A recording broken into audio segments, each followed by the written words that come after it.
We are born clean and white as snow, but go to our ends in garments all red and black with sin.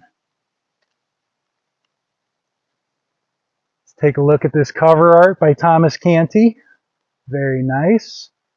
And I think it really hits the feel of this tale pretty well.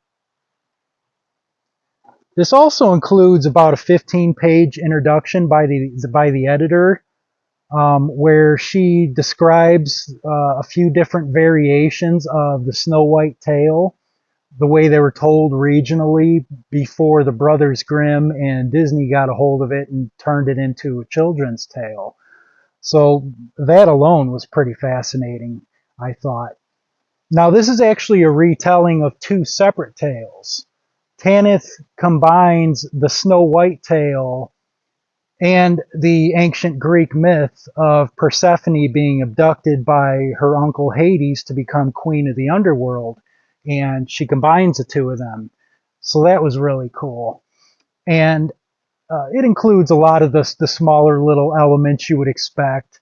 The poisoned apple, the seven dwarves, a wicked stepmother figure, and even like a happily ever after sort of ending in a really messed up sort of way. And we need to be straight about that right off the bat. Don't go into this expecting a children's tale, okay? This goes into some dark places. And I would say that Tanith's characters are often, let's say, exploratory sexually. So if you're a little bit of a prude and uncomfortable with those sorts of things, like she may not be the right author for you. But, you know, those old fairy tales prior to the Brothers Grimm were dark tales meant for adults. And I think that if Tanith Lee were writing today, her adult fantasy works would probably be marketed as grimdark, dark fantasy sort of thing.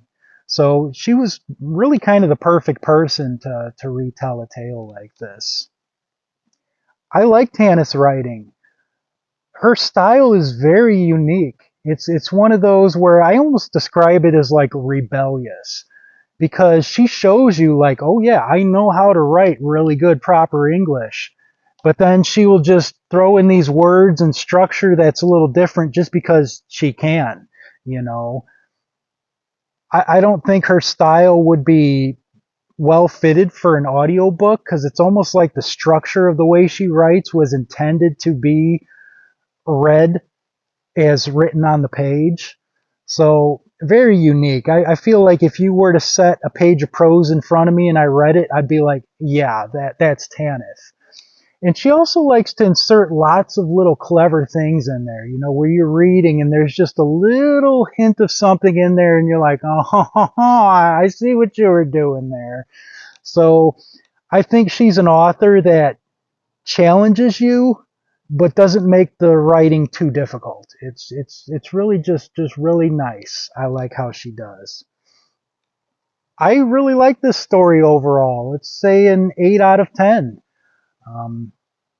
Fun to read, had all the aspects you would expect in it, and I feel like just the different creative things she was doing, blending the couple tales in there, just that alone made it worth reading.